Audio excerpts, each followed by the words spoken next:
Namo Namaste Gurave Mahatmane Vimukta Sangaya Saduttamaya Nityadvayananda Rasaswarupine Bhumne Sada Paradayam Budhamne Namaste, Namaste, Vibho Vishwamurte. Namaste, Namaste, Chidanandamurte. Namaste, Namaste, Tapoyogagamya. Namaste, Namaste, Shruti Jnanagamya. Swarajya Samrajya Vibhutiresha Bhavat Kripa Shri Mahima Prasadat Prapta Maya Shri Gurave Mahatmane Namo Namastestu Punarnamostu Namo Namastestu Punarnamostu Namo Namastestu Punarnamostu Namastasmai Sadaikasmai Kasmai Chinmahase Namaha Yadetad Vishwarupena Rajate Guru Rajate Yadetad Vishwarupena Rajate Guru Rajate. How to change Vikshepa mindset to more one thought concentration, ekagra. The mindset is made by us. So as long as your deeper desires are too many sided and all, the mind also will be scattered. We will not be able to make it ekagra unless our interests, it has to converge. Not that you will not be able to do many things. You may do hundreds of things, but your deepest desires, that or the intention, that has to become as less as possible to have a concentrated, one-pointed mindset. This one-pointedness is the most important in spiritual sadhana. Those who are seriously taking up the pursuit, the one-pointedness is very important. In the sadhana chatushtaya, it is there in the Viveka, Vairagya, then Shamadamadi Shatga Sampatti, the 6 treasures.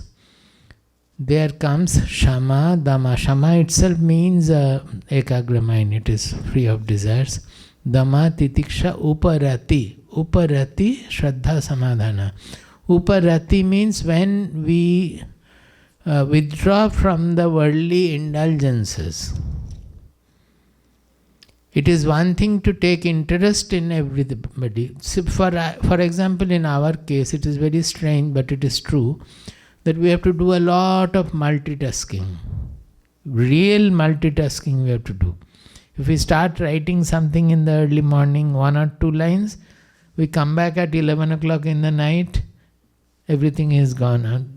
We have not been able to come back to the writing. So, throughout the day, from maintenance of our centers, of our own main ashram, all other centers, and so many devotees asking so many solutions to the whatever is happening in the ashrams, and then the personal questions of devotees, particularly the sadhaks and sadhikas who are staying in the ashram. It's a huge multitasking we have to do. But at the same time, we don't feel disturbed. Why? You can say that means we are not interested in anybody. It is not so. But it has nothing to do with our deepest desire, if I can express like that. That means through that what we are trying to do, we are trying to love everybody, we are trying to help everybody. That is our focus. So in that process, whatever comes, we try to solve it in the manner. And our own desires or our own fears or anything like that will not hinder in that. So this uparati is very important, that how the worldly indulgence will become less. The only answer is when we develop Atmarati. Rati means joy, getting joy from anything. So generally we are getting joy from so many things in the world. So our rati is in the objective, various things. So from there the mind will withdraw only when we'll get the real delight in our inner being. You can say delight in our soul, which is called Atmarati. When we discover that the real joy comes from within, whatever we are engaged in, joy is not there. Maybe that is giving us joy because of our desires. But the joy, real production of the joy it is our own produce, from inside only. And the joy, the source of joy is the Atma. So when more and more we get connected to the Atma, connected to our inmost being, we always remain cheerful, we'll remain joyous. So then you don't look for joy outside. Whatever you do out of joy. You do standing on joy, out of delight. You don't look for delight from outside. That makes our mind one-pointed. Because that Atmarati, we start enjoying and we start deriving the joy from within. So truly speaking, Atmarati, the Vikshepa will go when we develop Atmarati. From the Vishayarati means getting joy from the worldly things, we get the real source of the joy, which is our own Atma, own inside. Then the mind also will become ekagra. So in Bhagavatam, there are many shlokas where it says that more and more you give yourself to the Supreme, come closer to the Supreme, your mind automatically withdraws from the world. It's not that you are not doing the worldly things. You will do everything, but nothing will make you indulge in the...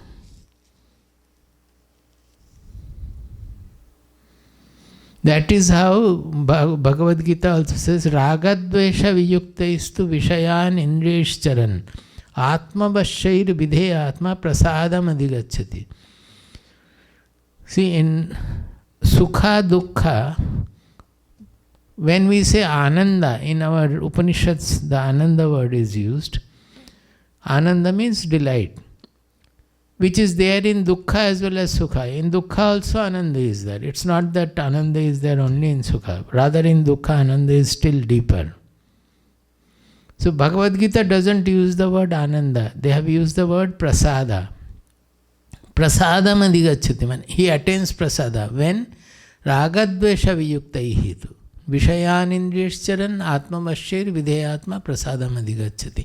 He attains this prasada. That means whether it is sukha, dukkha, distraction, this, that, everywhere he has the constant ananda. Prasada. Prasada means placidity of the mind. When ragadvesha viyuktahi, when gets rid of, he becomes freed of the clinging to what he likes and intolerant or hating what he dislikes. He is still working, interacting in the same world with the same indriyas. Ragadvesha viyuktaistu vishayan indriyeshcharan. The same vishaya he is interacting with. He is taking food, he is playing, he is doing everything in the same. with the same sense organs also. But his mind remains in prasada, always remains in placidity. How? Atma vasya videyatma. He is no more vishaya vasya. We are slave to the world. Na? That distracts the mind. Suppose I like a certain food. The moment that is not there, we get agitated. Or we like a certain comfort or certain conveniences. If that is not there, we get disturbed. We get irritated. Is it not? What does it mean? It means that we are slave to the world. We slave to the worldly situation. We slave to the objective situation, slave to the objects. When that slavery goes, that means Vishayavash means we are slave to the Vishayas, slave to the world, slave to the worldly objects, worldly situations. When we become Atmavash, we are no longer Vishayavash. When we get anchored to our real inmost identity, then we no longer behave, because the delight we are getting from there. Outside sometimes there will be sukha, sometimes there will be dukkha, sometimes there will be suffering, sometimes there will be comfort, sometimes there will be discomfort. But that will not take our prasada from our mind. It's very important. That is what the Bhagavad Gita aims at. It's the last day of Bhagavad Gita.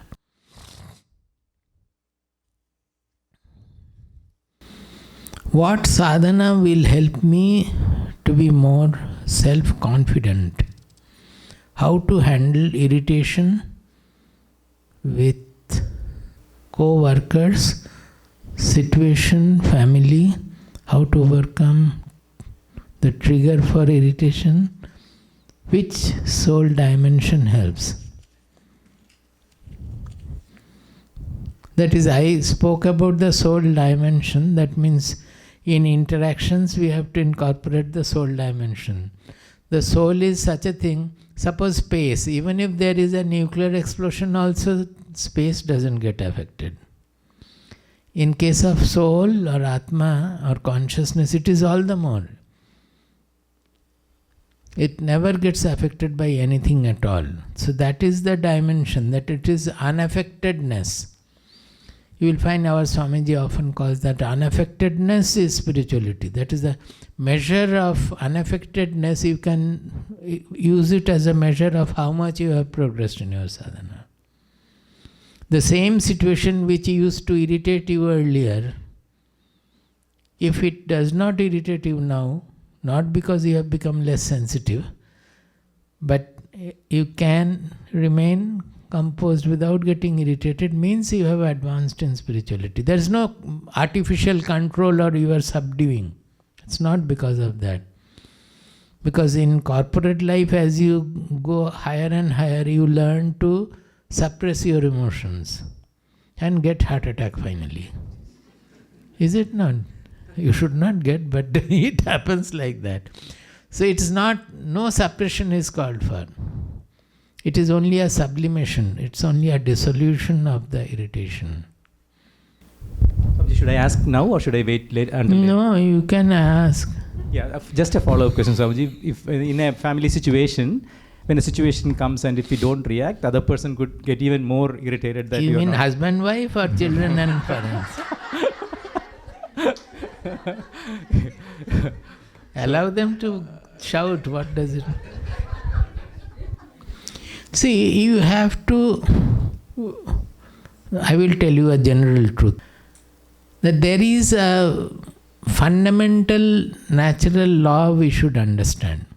Anything we want to change or correct or modify, always the efficient way will be to change in the causal level, as deep as possible in the causal level.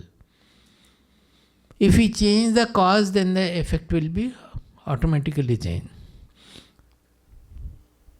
Suppose we are blaming the present generation. If we blame, the present generation has no problem, but they are not responsible for it. The responsible is the earlier generation who have given birth to the present generation. But the problem is that you cannot change the earlier generation now. To the extent you can, but mostly you cannot. That's the problem. So the present generation should think well that unless we change ourselves, the next generation is going to be more problematic, because the world situation is becoming worse and worse, more diversified and all. It is difficult. See, in the older generation, they never had to face this kind of attraction, repulsion of the world. Even mobile was not there. So many cars were not there. Nothing was there to get attracted. The internet was not there. So the present generation, can you imagine the kind of push and pull, particularly the attractions they have to sustain? So we should not blame them. We should understand and try to make them also understand that they need much more power to protect themselves in the world than we needed in our case, in the earlier generations. As the world is becoming more diversified and more attraction, repulsion and all that, they will need higher and deeper power to protect. That they have to discover that where lies the confidence, where lies the greater truth and strength.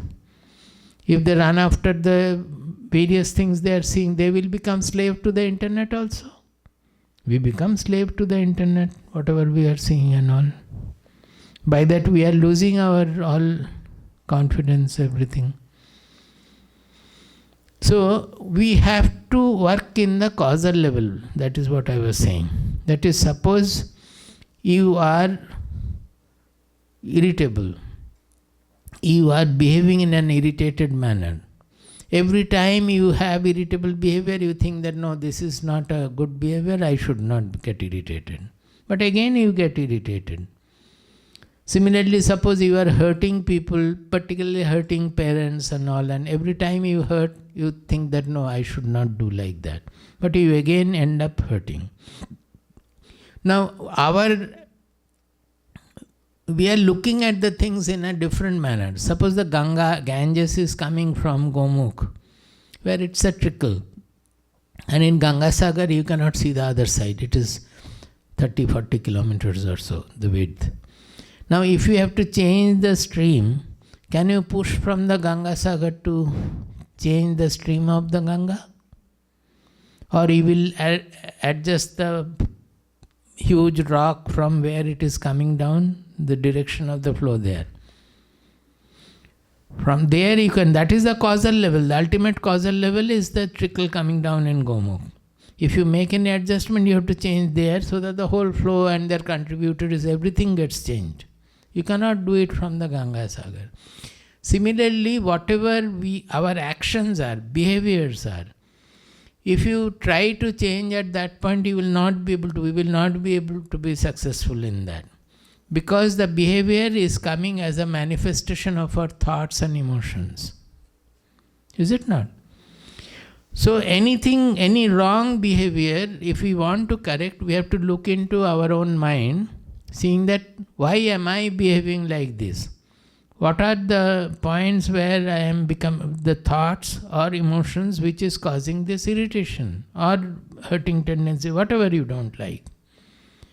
So if we can correct in the thought level, in the mind level, then it is much more efficient than trying to correct in the action level. Action level you can correct means you will only suppress it. It is not good. You may change a little by suppressing it. That, oh, I am getting irritated, no, I will not speak. Or somebody will give you some key that you count 1, 2, 3, 4, or from reverse 10, 9, 8, 7, like that, then your anger will go. Those are all people may like the tips, but that they will not do anything substantial. So that will be artificial control. But if you look into the causal level, you can completely change your nature by that, by correcting the thoughts and emotions. But there also you will find that you are not having enough control over your thoughts. Because thoughts are coming up, and when thoughts come up, they will manifest in some manner. So you have to go farther down to the still farther causal level, where from the thoughts are appearing. Thoughts are just like radiation from your mindset, let us say, the original mind. If you have something, suppose a very liberal mindset, it will radiate liberal thoughts. If you have a selfish mindset, it will radiate selfish thoughts. So they are radiations from one. Suppose you have a blue hot iron ball. So it will radiate blue radiation. If you make it to red hot, it will radiate red, like that. If the mindset is liberal, noble, loving, then automatically the thoughts also will be like that.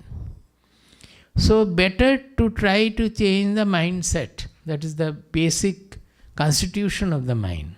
And that is what we do in spirituality. The whole spiritual sadhana is nothing other than that. What are we doing? It's just Atmic dimension we are talking about. We have taken something called the soul or the Atma. Soul is English, Atma is the word.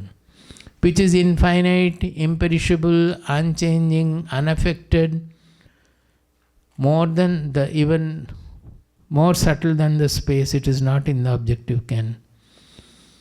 So suppose even if Atma had not existed, let us say, Atma is there, experiential, but suppose Atma was not there, it doesn't matter. We have created in the Shastras a concept of Atma. And by reading the Shastras, we are constantly interacting with that concept, is it not? So whatever we interact with, we will gain those qualities.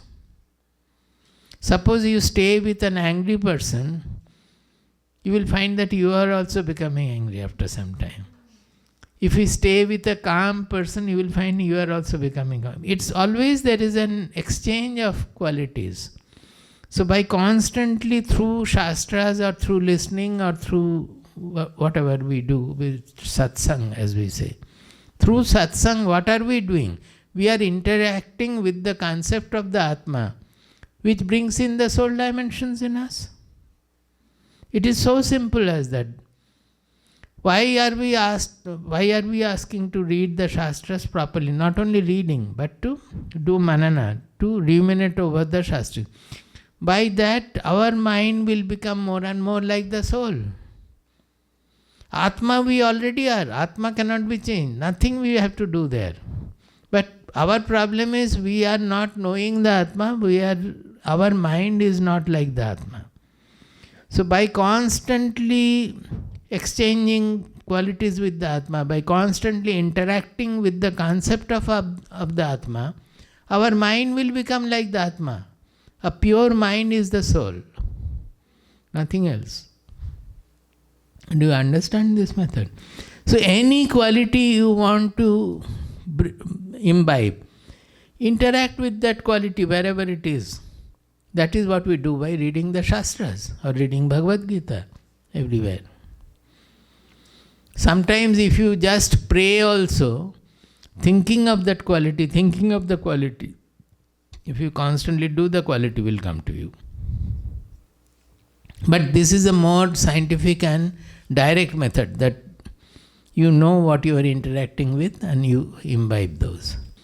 We all know Ishvara is gunatita. We don't know Ishvara at all. Who knows Ishvara? Whether he is there or not also we don't know. Whether he is gunatatita, how can we say? Nobody knows that there is something.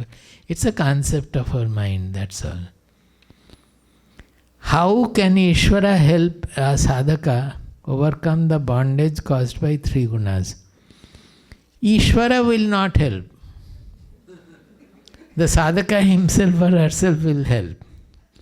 See, we say that through surrender you become gunatita. Now, what is the surrender? Whether you surrender to Ishvara or to anything, Tom, Dick, Harry, it doesn't matter. What matters is your bhava of surrender, your attitude of surrender. What does surrender mean? Surrender means I accept that he is doing everything. Call Ishvara or call the Supreme, that everything is done by him and I am ready to accept anything done by him, that God has done to me. Even if it is a calamity, if we think that God has put me in this calamity, then we will not have any opposition. Is it not? So it is the non-expectation. That is, whatever happens, whatever comes to me, I am ready to accept it. That is the surrender. You think a little more, then what does this surrender mean? There cannot be any complaint about anything. Is it not? You check your mind, how many complaints you have every day? If everything is done by God, then how can you complain? Surrender means you cannot complain about anything at all. So you check whether I have surrendered or not. Whether it is God or Guru or anything, it doesn't matter. It is the attitude of surrender of our mind.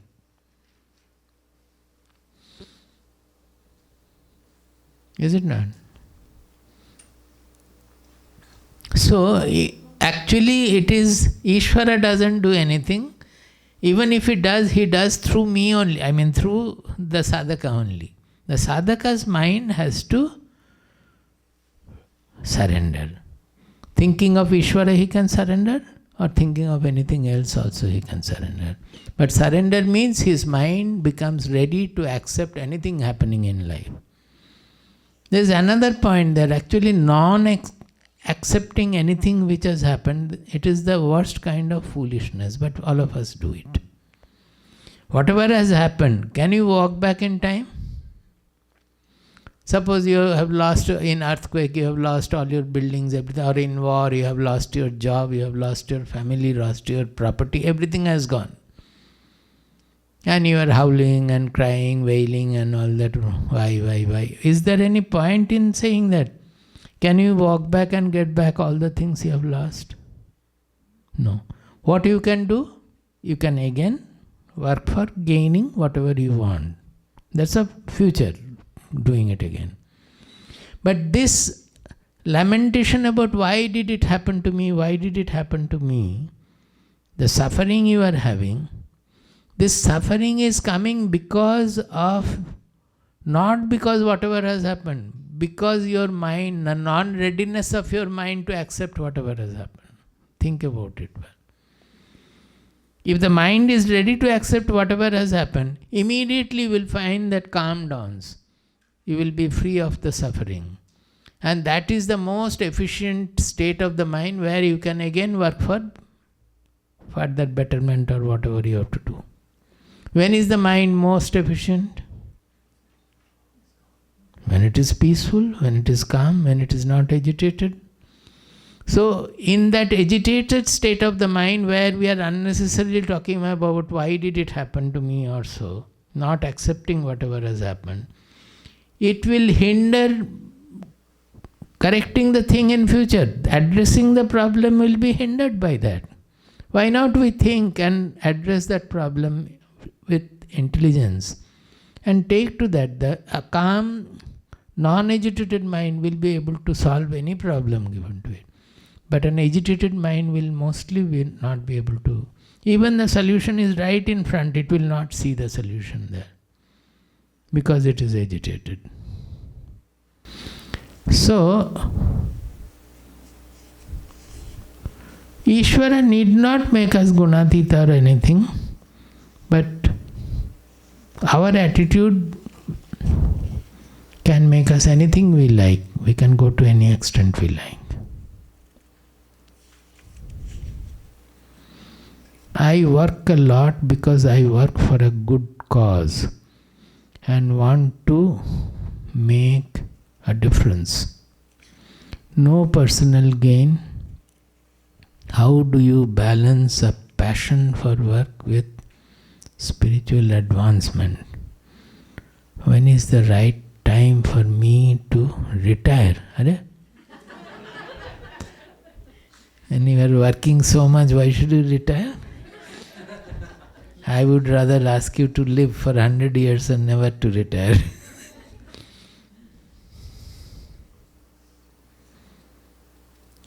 If you are working for non-selfish reason, no personal gain, means for the people or for the country or for the society.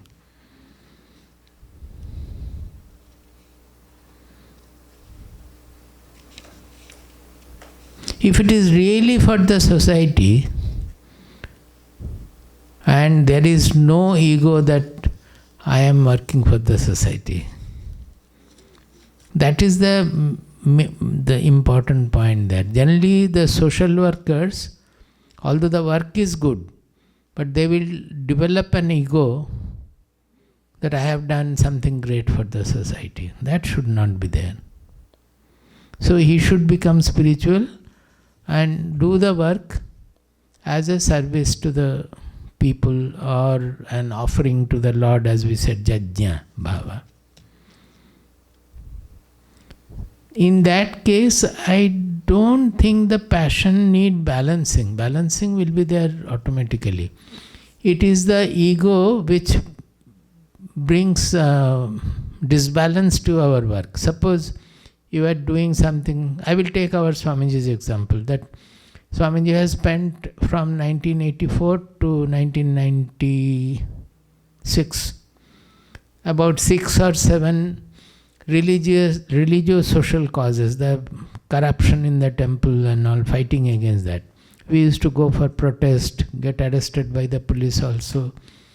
And some of the practices were very nasty to fight against them. Some cases we have been successful, some cases we have been successful formally, but still the practice goes on in a rudimentary form, this way or that way. So for one movement, which is regarding the Kodungaluru Devi temple, that obscene singing there and all, the movement went on for about 5-6 years. So we stopped the which was taking place on the street. They were surrounding the women and singing and all that. Those stopped. But in the temple, we could not stop fully. It still goes on, Devi, abusing the Devi and all. So naturally, Swamiji said that at that point, that I don't have any problem. I understand that the society is not ready to take in this correction.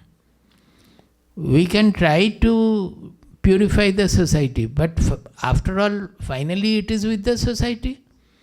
If they are not ready to take the purificatory action, accept it, and they want to continue with that, maybe sometimes because of some vested interest also. So we cannot do anything. At one point we had to stop. So I did not find in Swamiji any repentation or any depressing attitude there. We have done whatever we could do. For 5-6 years we have done. We have other work also. So if that has not been able to correct, then let it run maybe in a lesser manner, or maybe sometimes they will get corrected.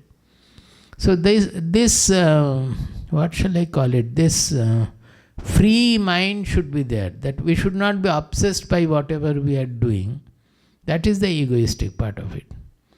If you are free of that ego, then I don't think there will be really any problem with the passion for work. You will be delighted by working for the society. When the mind doesn't want to do that, you retire. Why should you think of retire? Suppose you become more and more spiritual and automatically dhyana takes over you. You get into meditation. We say doing meditation. You know, in our parampara, our Guru parampara, they say that, oh, meditation korte hai na re, meditation hai, in Bengali. You don't have to meditate. The meditation happens. That means the dhyana will dawn in you. Dhyana you don't have to do. If you forcefully try to do dhyana, the real dhyana will not be there. But when your mind withdraws from things, automatically the dhyana will dawn in you and you will go into the samadhi. What is that? So your work also will leave at that time. You will automatically go into it. I don't know your real situation now, but I am saying it can happen like that also.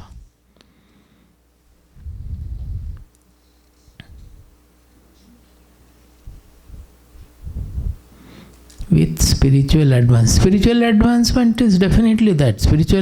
The measure of spiritual advancement is to remain unshaken, calm, unaffected in every situation. So naturally that will be the spiritual advancement.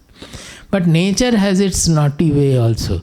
The moment he finds that you are quite calm in a certain situation, nature will bring in a more difficult situation. So you have to undergo the test in that situation. If you pass that, it will bring in further.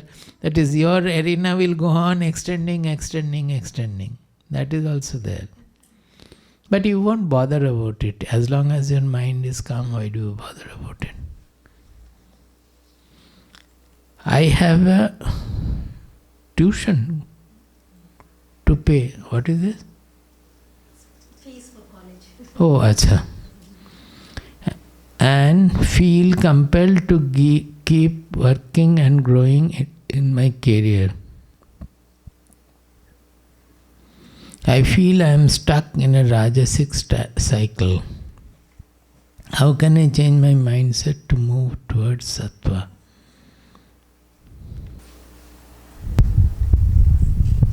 Because I feel the need to do more and more. For getting your children... To keep my job. I feel like I need to keep learning and keep working more and more. That should be good. But is it not true that I'm getting in a rajasic cycle? Where no, you don't expect that by doing that I will get more money and pay that tuition fee. Yes, that's what... That you should not think. Yeah. You work more and more for the company wherever you are working. Do it well. In the process you may get more money also. Okay. That's how I should shift. Then it will not be rajasic. Okay. Not so much rajasic at least.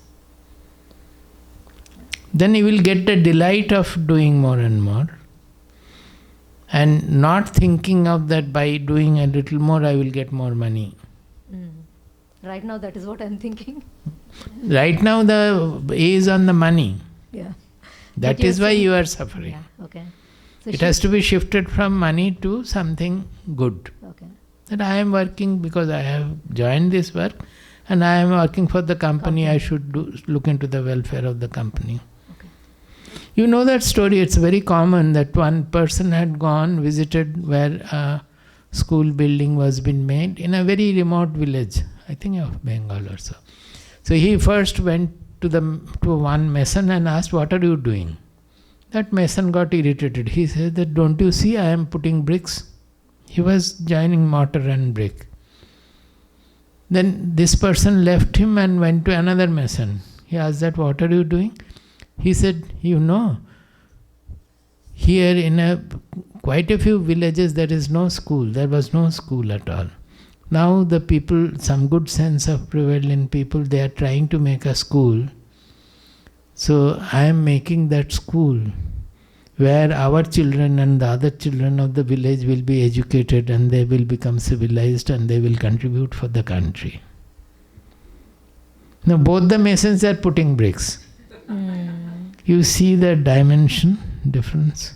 Like that we have to do the change.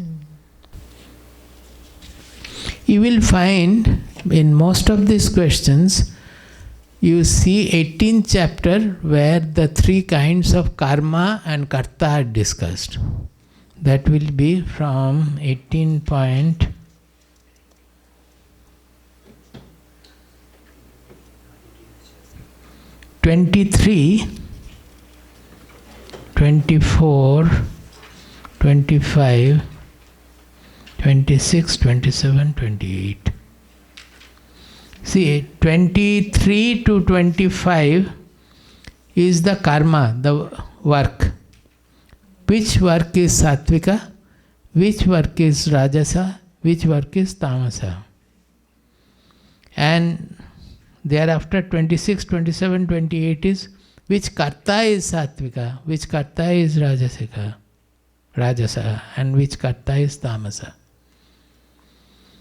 In seeing the karma, when you read, you will find that actually As such, the karma is not called sattvika, rajasa or tamasa.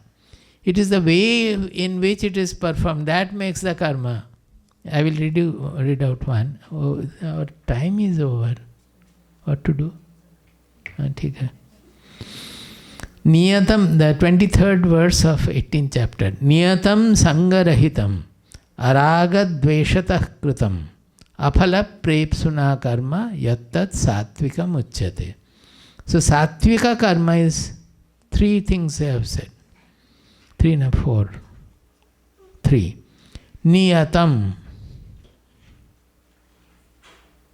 Niyatam means well guided by some discipline. It could be inner discipline, it can be outer discipline also, depending on.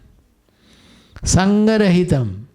That means you should not do out of your clinging to something. Suppose Ravana's case, they were doing all the jajya and all to make Ravana immortal. So they are doing with that, clinging to that, not thinking of anything else. That's a story. But always we are doing, if it is sangarahitam, that means we are not clinging to what I like and hating what I dislike. In our work, always you will find that if you don't like the work, you don't do it properly. In office also. If you like some work, you will be putting all the more, whatever is necessary beyond that, you will put passion in it. This is not the way. Whatever to be done, we should be able to do, so that our mind becomes free. Araga dveshata kritam, where there is no raga dvesha. Aphala prepsuna. We should not have the phala in our mind. Phala means not the objective result. Without objective result, no karma can be made. You are opening a factory to produce car. The factory should not produce shoes. It should produce car. And what car? Which is saleable, will be good in the market. Everything you have to see there. Objective result, Bhagavad Gita doesn't say anything. But what is that aphala prepsu? No, when the car comes out, I will sell it and it will become a very top class A, and by that I will become one of the richest person in the world, and then I will become happy. This is the last phala, that I will become happy. Don't do it. Do it to your best possible and all. Then you will become happy immediately. Whether you become successful or not, you will happily work. Out of happiness you will do. It is the end product, whether I will become happy or the project will fail and I will be completely washed off. All those thoughts of anxiety and fear, that is making us unhappy and not allowing us to do the things properly also. So they are saying this is the sattvika karma. So sattvika karma, they did not say that you only read the shastras or so. Whatever karma you do, these are very important. Actually, if you can know the technique, you can do it yourself. That what is the mindset while doing? Again, this mindset is coming. We are, by Bhagavad Gita, we are trying to purify our mindset, making it one, making it like the soul. These are the watchword to make it, transform it. Similarly, rajasa karma, tamasa karma, all are given. I am not going into it. In the karta also you will find similar thing. Karta, the sattvika karta is mukta sango anahambadi dhrityutsaha samanvitaha siddhya siddhyo nirvikaraha karta sattvika uchyate. They are more or less same. Only the anahambadi word they have brought, that is not egotistically done. How to be assertive in work environment. How to be assertive in work environment. How to handle things not in my control. Family situation. How to handle things not in my control. How can you handle them? You can go away. Handling means it is not under your control, so you cannot do anything there. Walk off. Let the family remain with themselves. They come after you. That can happen. How to be assertive in work environment? Why do you have to be assertive? In some situation. At work, in some situation, you have to be assertive, right? When you have group of people, you have to be assertive. But your nature doesn't allow sometimes. That means you are timid. Yeah. So you have to overcome your timidity. Okay. That's what. If assertion is necessary, we should be very assertive in our work. That is not egoistic. But how do you balance that, right? Where you can assert there. Suppose here all of you are not punctual. How can I assert your coming on time? Every time I say that here, why the Indians are always coming late? I come every time to the hall and then go around 5 times, then again come back. So, but I cannot be assertive there. But I always say that, no, I will come in time. They say that, no, nobody has come. Swamiji, come 10 minutes later. I say, no. Then they will say that Swamiji has come late. I will come on time. Let them not come. Whoever has come, I will start speaking. So, here I cannot be assertive in that sense. Then we have to cancel the program. We have to write that unless you come at 10 o'clock, you will not be allowed. So I am by myself very punctual, but I have to accept the situation if we want to hold. But it is not out of any timidity or anything. I would like to be assertive, but not necessary to be assertive because it's only 1 or 2 programs or so. But in a company or in the family or anywhere, where we have to be assertive, we have to be. What else can be done? Say regarding children. Yeah. You have to be assertive, then you can say that I have told you whatever is good for you. If you do this, this will happen. If you do that, other things will happen. Now you decide what you will do and you do. That kind of an assertion can always be there. You are not compelling them or you are not forcing them. But you have to, this is very important. You are not forcing anybody. But you have to be assertive in your statement that, see, from my experience of life, I have learned that if you do this, this will happen, and if you do this, that will happen. You now think well and do. Whatever you think to be, he may do, may not do. There you cannot do anything. Even Krishna is speaking like that to Arjuna. He explains everything and then yathechasi tata kuru. I have told you everything I knew. I have told you all the yogas I had in my stock, everything I have told you. Now thinking well about it, it's also in 18th chapter. After that, whether you will fight or you will become a sannyasin, that is for you. Then again, of course, he comes back and says, I love you, I love you most, you are dear to me. So I cannot but tell you that what is the greatest secret. Then he says, Man mana bhava bhakta. But suppose Arjuna had denied, he did not become his bhakta and refused to listen to Krishna, he would have gone. But he is assertive in his statement that this is what an intelligent person should do. After that, if you don't do, what can be done? It depends on the situation also. What situation you have in mind, I don't know. But most of the time when you are assertive, it leads to unhappiness, right? Like it leads into argument and unhappiness. If the ego is not there, it should not lead to unhappiness.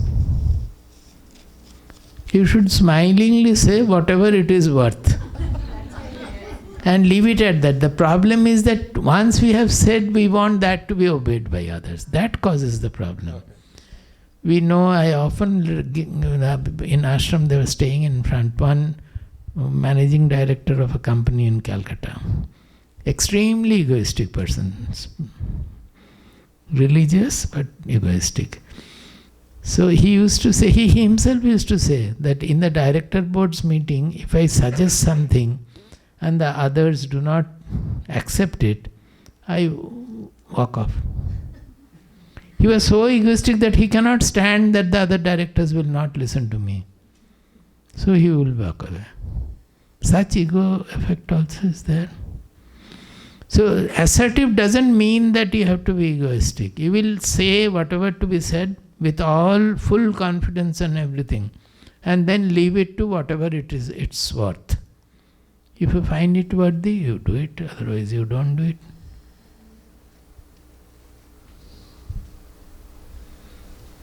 There are other ways of saying also where it will not result in quarrel or so. When I was about to leave, it's a little different, but I am saying that how to do whatever we want. When I was about to leave and join the ashram, went to see my parents.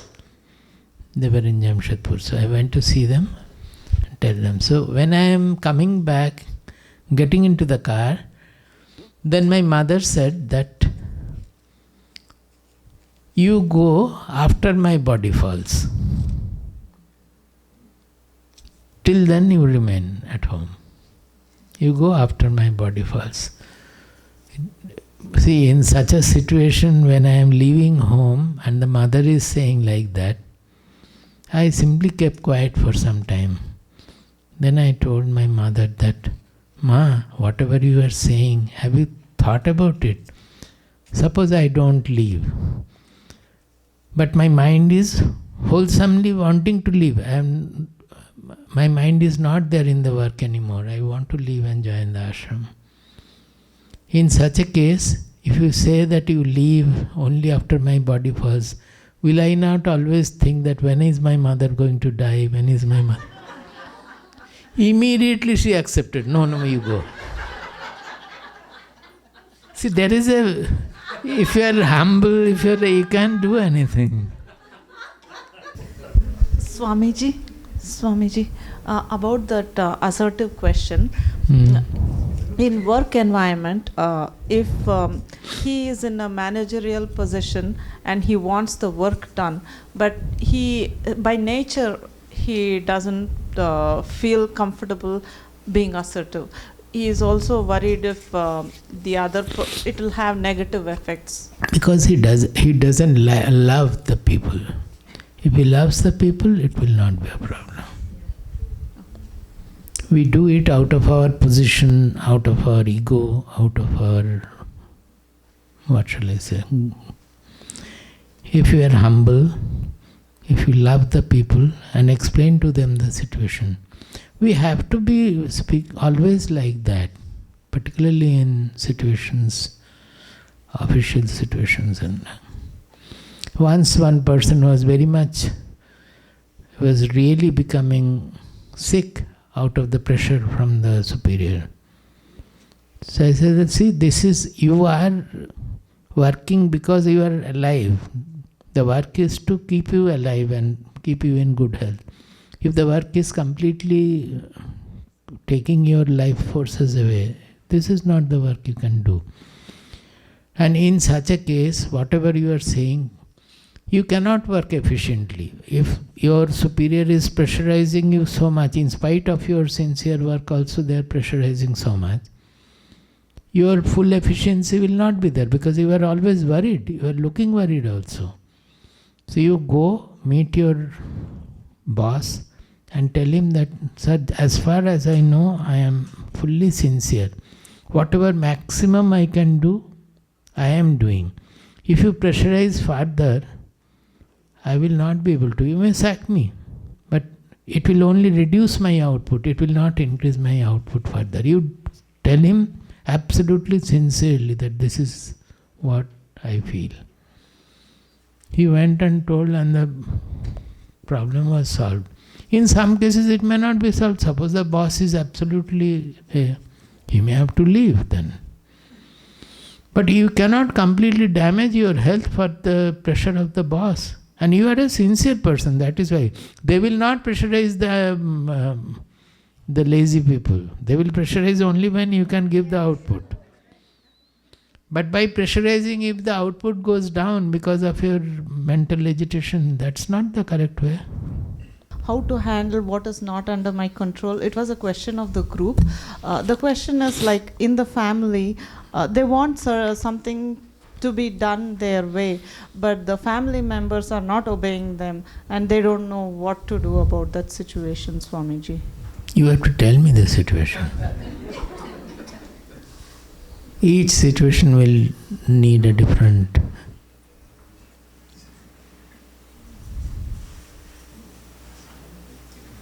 See, another from my life, I was learning tabla. Tabla, you know? And the whole family was given to music everywhere. All my sisters and all, they were also given to music, vocal or instrumental and all. Throughout the day, some musical satsang will go on. That kind of way was that. So at one point in class 10 or 11, I decided that I will become a tabaliya. That leaving my studies and all, I will play tabla. So everybody in the family got annoyed with that. My father said that, okay, I don't discourage you, you can become a musician, but you have to become an engineer musician. That is, you study engineering, you pass engineering and then become a tabaliya so that your prestige will be there. Then I thought and said that then why should I become an engineer tabaliya? I will become a physicist tabaliya. I like physics. If at all I have to study, I will study physics. So I joined and I studied physics. And that they accepted. Nobody was against that. Although they wanted me to become engineer, everybody was engineer. But they accepted because it was a plausible suggestion which can be referred to. So always there is a way of handling, which will be possible when we are humble, when we are loving to the others,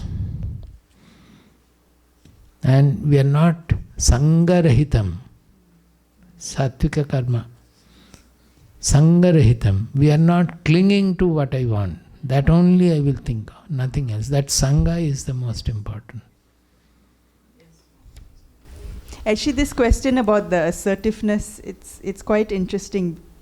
Because I remember when we were in Purnashram, in Dakshin Kanda, Baba Gangadhara Paramahamsa, that birthplace where we had started had built the latest ashram or center. Nutan Swamiji had stayed on for some weeks after the inauguration. And there were many times where things were obviously not okay. And I would find he would not do anything. I would get very annoyed and said, why are you not saying anything? And he'd say, just be patient. But at the same time, there have been other instances where he would be very firm and assertive and, and be very clear about that this is not okay, and he would tell point blank to the person. So I think what I've understood is this clarity is the thing that is required. Like Swamiji was saying, it varies from situation to situation. It's not a point blank, black and white kind of thing. It cannot be just yes and no answer. See, what she is suggesting is that it's a village and we are new. We don't know the people well. So the sentiments of the villagers, particularly village women, I am not interacted with earlier at all. So their sentiments are involved. We have to be very patient, because something, if we suddenly say, I know that it is going wrong, but in many cases we can wait and see how the forces, there are various forces. In some cases I did not say, but the two women fought and it became all right. I did not have to say anything. So various such things will happen by our patient handling of the situation. We shouldn't, that can be done only when the Sangha is there. Niyatam Sangha Rahitam. If the Sangha is there, we want to sort out immediately. No, this is wrong, this has to be done. If it is not sorted out by that, what will happen? Everywhere there will be disturbance and the main purpose will not be served. So if the Sangha is not there, what I am thinking is correct, others are wrong. That kind of a egoistic force is not there. then you will be able to have a lot of patience. And if something goes wrong, let it go wrong. We will see at that time, we will do. It's a lot of humility and patience. The question is that Sangha-rahitam, that we should not think that I am correct and they are wrong. Whatever is worth of my words I am thinking, I will place it. And if it is not accepted, it will not be accepted. And if I am responsible for the work, then you have to accept it. We have to tell them that even if you don't accept it, you follow it because I am finally responsible. If it goes wrong, I will bear the responsibility of that also doing wrong. You will not be responsible. Like that we have to handle. This is very good indication that niyatam sangarahitam aragadveshata kritam afala prepsuna. And never we should think that by doing this, whatever happens, if I win or so, then I will be happy and I will have a promotion and then I will be happy. Those thoughts should be, whatever to be done, we will do. That's all. Mukta sangaha anahambadi. This is just in another way they have put it. Okay. I have not delayed, you have delayed me.